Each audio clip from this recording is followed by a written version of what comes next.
Caption close New York, AP, some women, and men, worry the same climate that's emboldening women to speak up about sexual misconduct could backfire by making some men wary of female colleagues.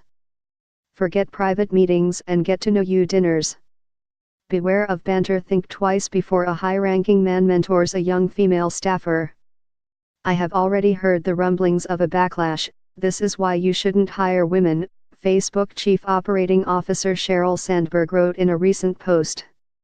So much good is happening to fix workplaces right now. Let's make sure it does not have the unintended consequence of holding women back, said Sandberg, author of the Working Women's Manifesto Lean Inch. Anna Quinn Cox, a Miami-based attorney and entrepreneur who owns her own food line, says her business and its success involves working mostly with men, and sales and other activities are often concluded over lunch or drinks.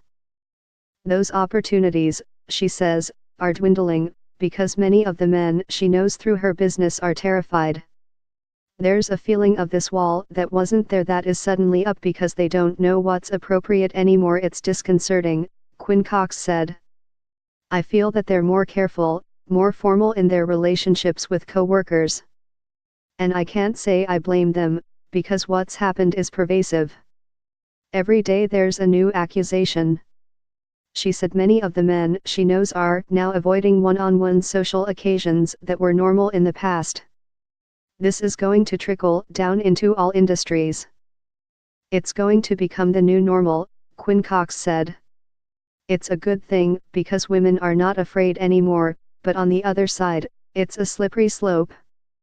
Americans were already edgy about male-female encounters at work. A New York Times/Morning Consult poll of 5,300 men and women last spring found almost two-thirds thought workers should be extra careful around opposite-sex colleagues, and around a quarter thought private work meetings between men and women were inappropriate.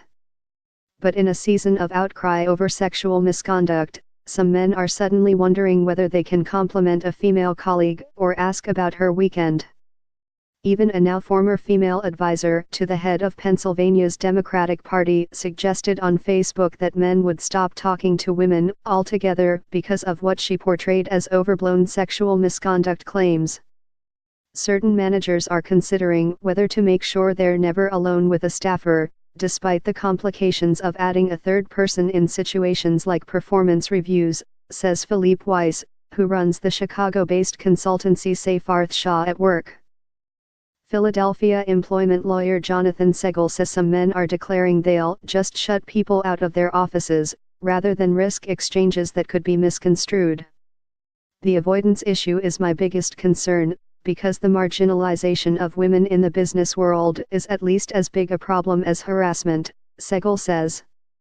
A recent report involving 222 North American companies found the percentage of women drops from 47% at the entry level to 20% in the C-suite.